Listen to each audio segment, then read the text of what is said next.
Hi, everyone. Welcome to the Healing Place podcast. I'm your host, Teri Wellbrock. Super excited to have Suzie Gruber with me here today. And Suzie is I had to look. I was trying not to look. Personal development coach. Just like that, menopause brain. Woo! So welcome. Thank you, Terry. I'm excited to be here. I'm excited to have you. Thank you so much for being willing to join me. And did we connect through ACE's connection? Yes. Yes. What a Yes. great community. It's really amazing. I'm so excited that so many people are bringing passion and awareness to this whole uh, issue of how our early beginnings affect our lives going forward. Oh, without a doubt. I mean, it's like the snowball has started to roll, and Exactly. Exactly. yeah, It seems as though the whole just get over it um, old way of thinking about it is finally going away. yes, amen and hallelujah. I actually said that yesterday in an interview. I said, um, I remember a friend telling me that was in the past. Can't you just forget about it? Yeah. I just remember crumbling, and now I just want to scream from the rooftops. No, actually, I couldn't. Yeah. So yeah. So talk to us about what it is you do. I've been on your website, and again, your hummingbird. I just got to my heart. It was instantly drawn to it. I love it. So Thank you. Yeah, well, the hummingbird for me is such a symbol of aliveness and vitality and kind of connection to our essence. So that's what I do is I help people really connect to that deep part of themselves and explore what's in the way of them creating a life that is full of that rather than patterns that are preventing them from having the relationship or the business or maybe the spiritual practice that they want for themselves. And the work that I do isn't another strategy. It's not going to add to somebody's to-do list. It's much more looking at kind of under the hood at what's driving the difficulties. So um, it's pretty cool because we get in there and we actually start to deconstruct the way people think about these things, the choices they might be making. And what I love is I never know where it's going to go. And I can't tell you how many times I've had people say to me, I thought I looked at this already, but I'm seeing this in a whole new way. And that's so exciting. I it's mean, so exciting. yeah. I mean, that's again. You and I had talked beforehand via email, but I did EMDR therapy, and again, it was terrifying, but again, we went in and I was seeing things in a new light that I hadn't seen before. But I like the idea of what you're talking about, that do no harm, that Yeah, almost non-intrusive. You don't exactly. really have to go back into the terrifying parts. Not at all. I almost never hear the details of people's stories. If I'm working with more of a shock trauma issue like a car accident or a fall, something like that, then there's more reason for somebody to step through exactly what happened. But when it comes to more complex trauma, like what we think about when we think of adverse childhood experiences, um, I'm much more interested in someone's relationship to what happened rather than the specifics. So um, I work very much in the here and now. So I always start with, well, what do you most want for yourself? And it can be anything. Like it can literally be anything. It can be absurd. It can be, bigger than is reasonably possible, but it's a starting point for people to really connect with their heart's desire. And then we go from there and we see what's going on in the here and now that's getting in the way of them creating that for themselves. And so it's very much client driven, and it's very much driven by one's own life force, as it were. And then sometimes people don't know the answer to that question, and that's okay. So then we talk about that. I know that place of feeling frozen and not knowing what I want. I mean, I went through that for years on a professional level. Oh, well, I know what I want, but I'm overwhelmed by it. There you go. And Yeah. that's the other the other side of it is, and in my experience, when we've had these tough early childhoods, there's layers to it. So, I might take a step out into the world and feel a certain um, um, kind of stress around doing that, and then work with that layer, and then maybe I take an even bigger step and then something else shows up. So it's almost really a spiritual journey in a way, to really reclaim ourselves from the what's left behind from these old experiences. Wow, that's a beautiful way to put it. And I love that. I love that whole mind, body, soul, that we Yes, need to start approaching all of this um, from that perspective of, it is all connected, the mind, the body, the soul. And yeah, yes, we have to heal all of that along the exactly. way. So Yeah. very cool. So is that the somatic experiencing, or do you utilize both that and NARM? And what does NARM, Yeah. NARM, stand for again? So I primarily use NARM, and it's the Neuroaffective Relational Model. Okay. And it's an approach that is both top-down cognitive and bottom-up somatic. So it is very much an integrative approach that brings in our thoughts about ourselves and our environment, in addition to helping people reconnect with what's actually happening internally. Very So cool. it's Yeah. really So cool. It's really cool because, um, from a point of wholeness, as you just said, we really are designed to fully inhabit our bodies in order to really feel alive and enjoy the fullness of what life has to offer. oh my gosh, and that is so accurate. And again, I keep coming back to, I've said this before, but I want people, the audience to understand that when I learned to come back into my body, Yeah.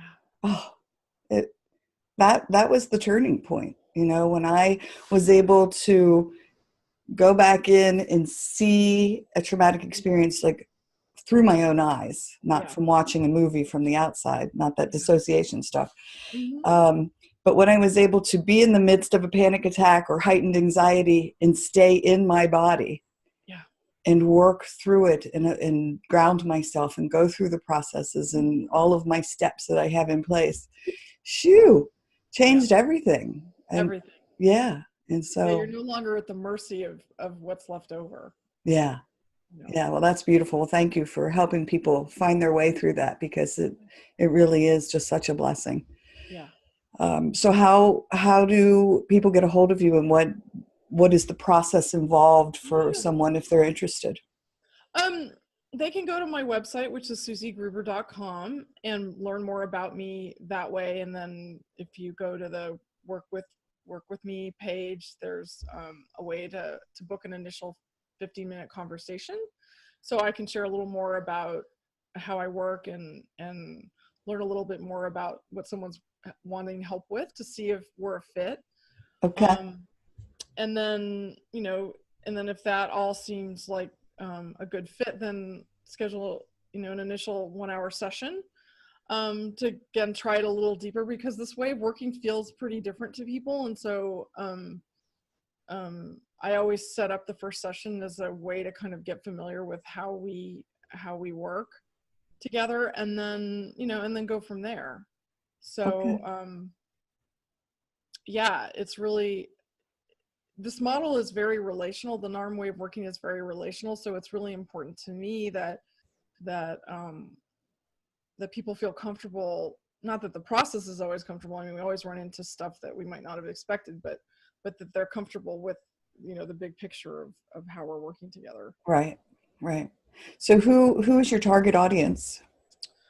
I work with a lot of entrepreneurs, whether it's other practitioners, solopreneurs who have their own businesses of some kind, people who are doing marketing. I have small business owners. So it's really people that have achieved a certain level of success, but they know that there's kind of a next gear that they can get to, and that they haven't quite gotten there for some reason. A lot of people that are pushing an edge in some way, and really wanting to create more capacity for that, taking that next step, I would say, in Okay. their lives. Awesome. Did you find that the most or a majority of people, it is related back to ACEs? Yeah. Yeah. Yeah. Yeah. yeah, I would say pretty much 100% of the time. And I think that's what's starting to come out of all of this, is that how much of an impact on children's lives, these experiences have. So yeah, very cool. Exactly. And I just want to say that sometimes when I talk about this, the parents in the audience start to get a little concerned about what they may or may not have done for their kids. And I just really want to say that so much of the time intentions are good, and that it doesn't really matter when we become aware of how we are with our children, that generally it's never too late to kind of shift. Oh, I have a beautiful story about that, and I'm working through it right now. My mother's 83 years old. She was a severe alcoholic my entire life. I would have labeled her a narcissist. She was very self-absorbed, went to work, supported us, but would go out drinking with her coworkers after work. And, any interaction I ever had, and my sister had the brunt end of it. She was 3 years younger than me. But there was I have no memories of coloring, or reading a book, or going to the movies, or any of that with my mom. If I approached her, at any time, she would just slur at me how angry she was that I was interrupting her. And so I just never had much of a relationship with her. And then throughout I think from about 22 to, I don't know, maybe 50, I avoided the phone if it rang after, 7 p.m. because I knew it was her, if it was her calling. But then when she started to get older and frail, then all of a sudden I had to become the caretaker, and I was stepping up and giving the role, living that role of making sure she was okay. But then I finally reached a point, I went to Al-Anon for the first time in my life in my early 50s, and realized, it's okay that I say, Mom, I'm not going to be the one to pick you up off the floor. I'm not going to be the one to keep taking you to the hospital because, you've gotten yourself so drunk. Yeah. And she quit drinking this past April. It's almost been a year. At 83 years old. We have this amazing relationship. We hang out, we go shopping, we go to the movies, and we have reached this beautiful place of healing and forgiveness. And I've talked to her honestly about it. I told her I'm writing a book about it, and she's so supportive and so encouraging because she wants people to understand the journey. But then once I came to her and I said, Mom, you're self-medicating, you're hurting. And so she started to open up about the horrors that she had lived through as a child. Wow. And her ACEs. And once we started, not that I'm a therapist, but just from a daughter-mother relationship and her opening up and talking about it, she started to go through this healing journey. And we kind of, traversed it together. And wow. So yeah, I tell people, don't ever give up. Yeah, Don't ever give up. Exactly. No, exactly. And it so many of us at some stage in our journey get fixated on wanting other people's behavior to be different. Right. And what I found is that when I do my own work, their behavior does shift, but it's because of how I'm showing up differently. And it's just such a powerful experience to realize that I do have an impact on the people around me. And I also had narcissist parents, so I resonate with what you're saying. And when we come out of that sort of environment, we feel invisible. Mm-hmm. We feel truly invisible. So I love your story. It's super inspiring. Thanks. Yeah. Thanks. Yeah. And, and I think it was what you just said kind of struck a chord with me just now, in that I started to approach her differently. I treated her, I was no longer angry with her about her being drunk. I started to come at her from a very loving perspective, and I just told her very lovingly, Mom, I'm not going to be the one to pick you up, okay? If you decide to go down this road, then you have to figure it out. Call a friend, don't call me. And I love you. And I just took a totally different approach. And I'm telling you, I think, my sister joined me and we cried and there were tears, but it was in that moment that she said, I'll do it for you girls. That's And wonderful. yeah, now, I know that whole AA thing, you're not supposed to do it for someone else, but so far she's holding true. So I'm like, hey, if that's what she wants to tell herself, but I think deep down inside she's doing it for herself. Especially at that age, Right. I mean, I think that there are lots of ways for people to shift. There's no Yeah. one right way. Right. Right.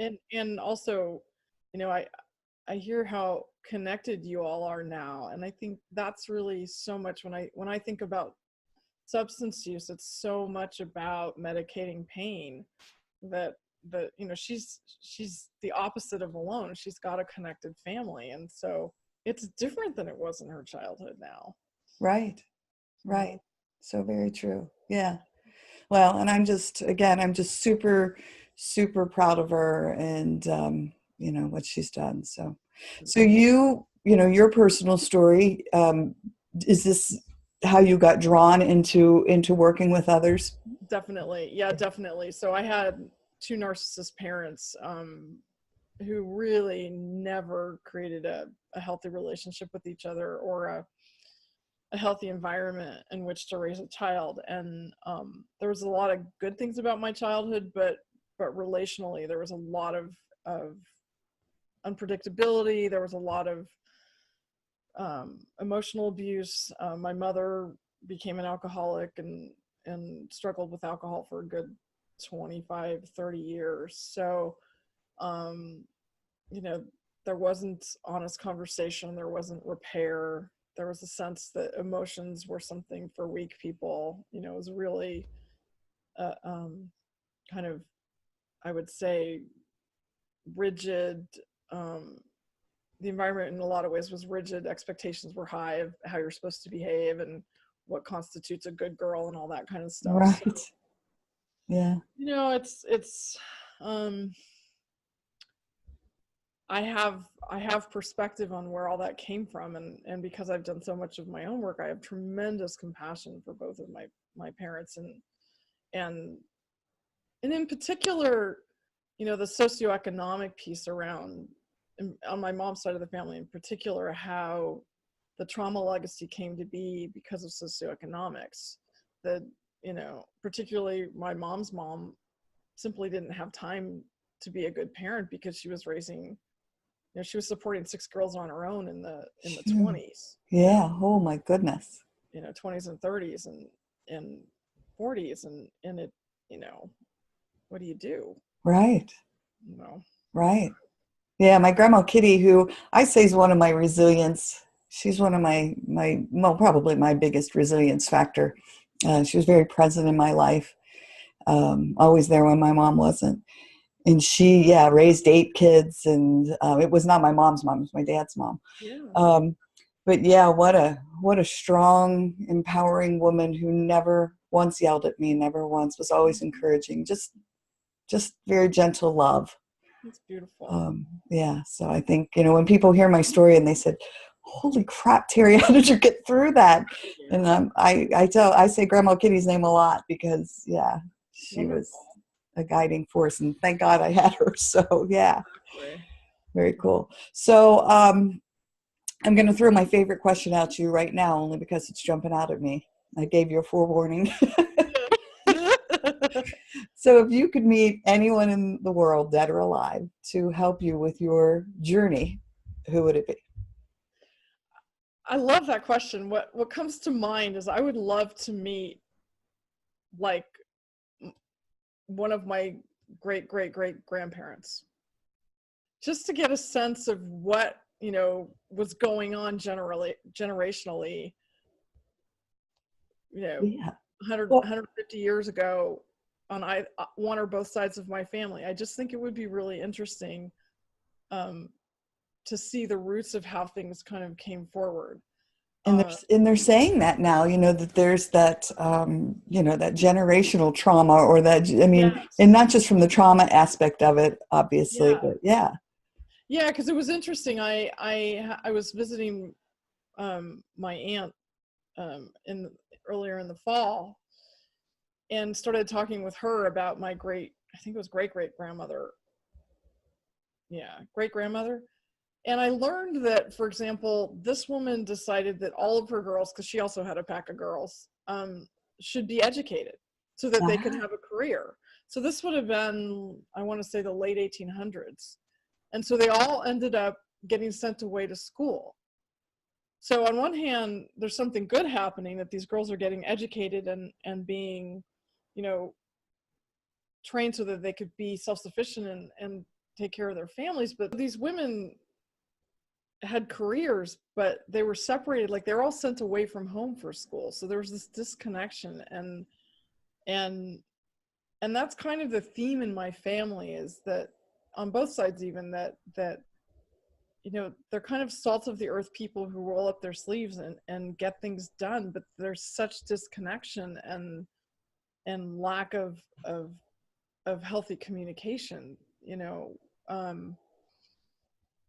So I'm just really aware of how socioeconomic necessity can affect a home environment, you know, whether it's something like I just described, or the parent who works 3 jobs. And right. so, I mean, it means that a Oh, lot of things are better than they would be if the parent didn't do that, but there's a reality of the impact, the emotional impact on the child. sure. I mean, and that's one of the, um, you know, my dad struggled to keep a job. Yeah. And so that's why my mom would work so much and work her day off. So she worked 6 days a week. And then she, you know, she would even say, not that she was making excuses, but she was so angry at my father for their situation and how much we struggled and were hurting, that Yeah. she would, you know, her coworkers would say, come drink with us, come go out to dinner. And they had all this money and they would buy her nice dinners and buy her drinks. And so, yeah, it was her escape. And that's where she would rather go there. So, yeah, Which I can understand on a certain level, you right, know.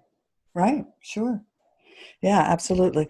Um, So what support and resources, I mean, how did you get into this line and what have you utilized? Did you utilize this for your own Oh yeah. healing? Yeah, I got NARM sessions for a good 4 years, when I first, beginning from when I first started learning the practice as a practitioner. And I, you know, my history, I first got into therapy as a client in consistently in 1990. So, you know, we're talking almost 30 years ago. And there were a lot of things that made me feel better, but it wasn't until I found NARM that I actually found something that actually shifted the patterns, that I was able to shift the patterns. So um, I'm a scientist by training, so I'm inherently curious, and I'm somebody who digs into the root of things and always wants to know why, you know. And so I was never satisfied with the option of taking meds, for example, for No, depression, or you know, meditating. No offense to meditators, because I think meditation is amazing, but I wasn't dissatisfied, for example, with finding things that would help me feel less anxious. I didn't want to feel anxious in the first place. Like I right, didn't, like I wanted to be able to feel comfortable connecting and being having intimacy with friends and family and loved ones. right. So I just kept searching, and first I found somatic experiencing, which was my first foray into, okay, the body really matters here. Yes, Um, and and I did a lot of good SE work as a client, particularly on the shock traumas in my history, but it still didn't quite get me kind of where I wanted to go. And so then a colleague of mine who I had met in the SE training, we became good friends and kind of continued on our professional path together, said to me, you have to do this NARM training. And I said, wait a minute, you know, I've done, you know, at that time I'd done a ton of different trainings, and I just was like wanting to land in my work life. And he kept saying to me, no, you have to do this. And so I finally did. And you know, it really, it was, I was aware really pretty quickly of the power of it, because it really works at the machine language level. This is how I like to think about it for all the geeks out there. Like, like it really helps us change how we interact with the world, while bringing more of ourselves into the equation. It's really, it just changes the way that we relate to ourselves and to everyone in our whole environment. And and that's really the essence of ACEs from my perspective, is that children survive those experiences regardless of where they are on the continuum, from truly horrible to a mild form of say misattunement or workaholic family or something. But we come out of those experiences believing certain things about ourselves that simply aren't true. Right. So anytime I hear someone say, well, that's just who I am, that I know they're probably talking about something they came to believe about themselves in order to survive another time and place. Yes. And that's really, what I'm so passionate about, is really inspiring people to do the inner work to shift those patterns, because life's too short, Yeah. and there's too much amazing, like, even as difficult as things are in the world right now, there's too much possibility to just accept that we're stuck with those old patterns. Like, I love it. And it's beautiful. And yeah, my favorite question was why when I was a kid. So when you said that, I was like, yeah, exactly. Yeah, I went and got my psychology degree just because I wanted to know why. So exactly, and I have the great good fortune of finding myself spearheading the research in the modality as well. So we're starting to do research in NARM and its advocacy for complex trauma, and that's just, it's so exciting. That is exciting. That's cool. We've got somebody in a group of people in Florida that are using this modality throughout an adolescent treatment center for addiction. Like, they've literally, everything about the program is infused with NARM principles. So, the kids aren't locked in, for example. They're adolescents, they're not locked into this facility. They can leave if that's their impulse. Wow. So there's all kinds of ways that they've infused the program with these principles. And, so we're right at the early stages of doing a study on how well NARM appears to be working for them. So. Yeah.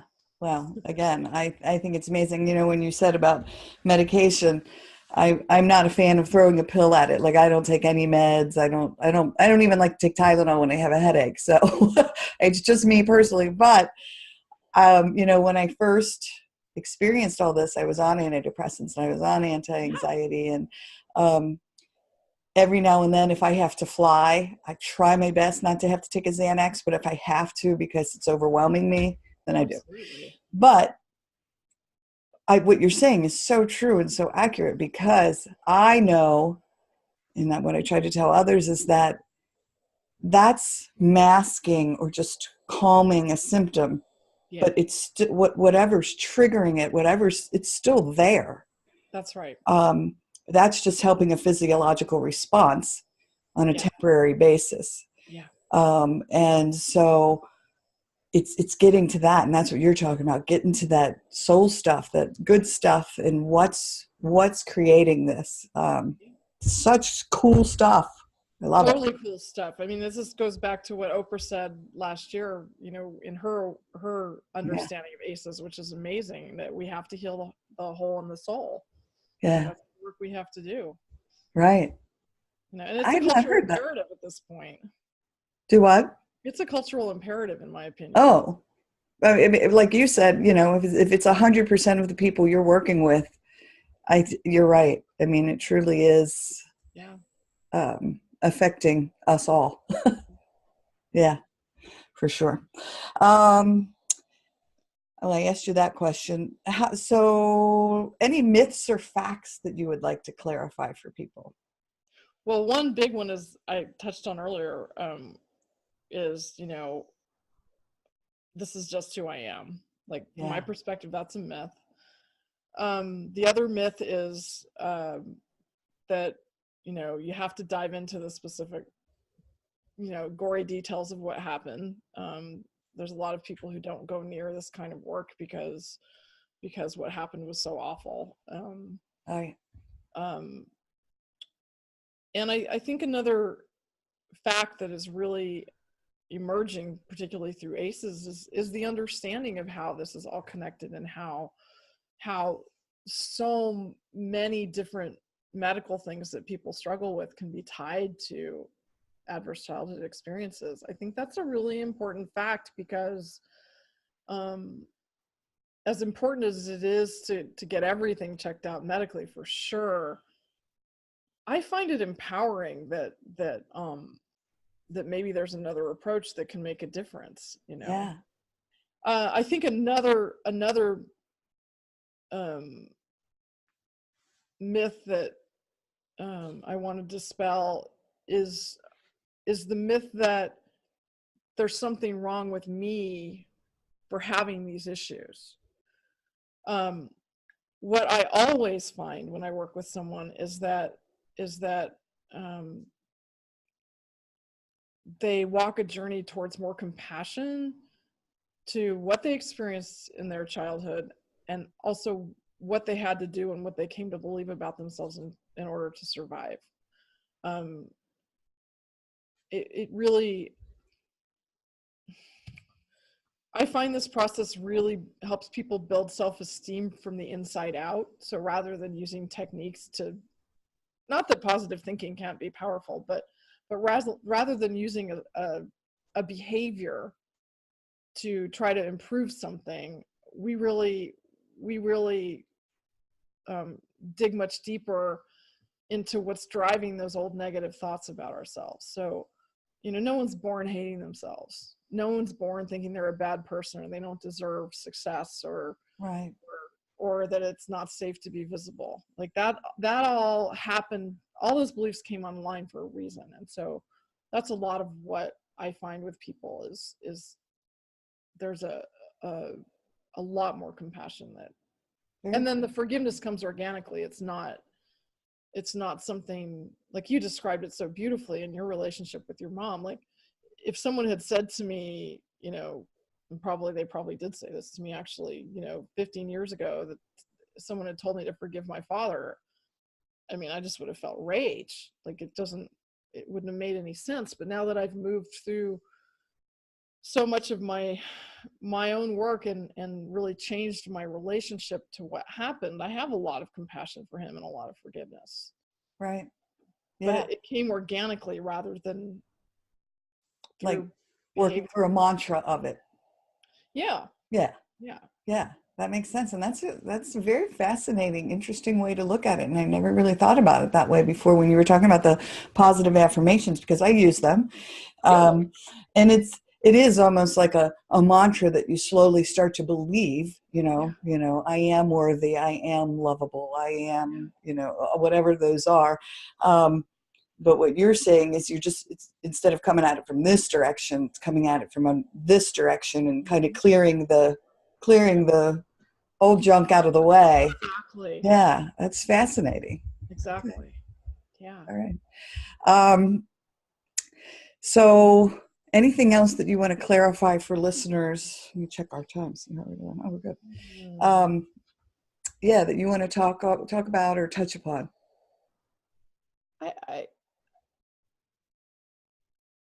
I think just to name again that the starting place is for people to just consider what they most want for themselves. You know, that's really so much the essence of the work is to, we really help people, my colleagues and I really help people develop a new relationship with themselves. Like, because that's what didn't get to happen in childhood. How many of us had somebody really asking on a regular basis, well, what do you want for yourself right now? You know, so many of us felt like we were at someone else's mercy in terms of speed or timing, or, oh no, you don't really like that, you know. Right. Oh, you don't really want that. Oh, well, just take a look at this thing instead. You know, there's all this kind of misattunement around likes and dislikes, impulses. Not that, you know, there always has to be some of that, for sure, for safety and other reasons, but I find that the work I do is really, really validating of the essence of who someone is. Yeah, giving people their voice back is how I hear Yeah. that. Yeah, Yeah. yeah. Yeah. Oh, beautiful. And I love it. All right. So again, how do people get a hold of you? And yeah. So SuzieGruber.com, SuzieGruber.com. I'll also give out my phone number, which is 707-888-9646. Wonderful. Yeah. Okay. Well, thank you so very much for being here today with me and sharing your insights. It's been wonderful. My pleasure. Thank you, Teri. Absolutely. Everyone, until next time, remember to be gentle with yourselves. Thanks. Bye-bye.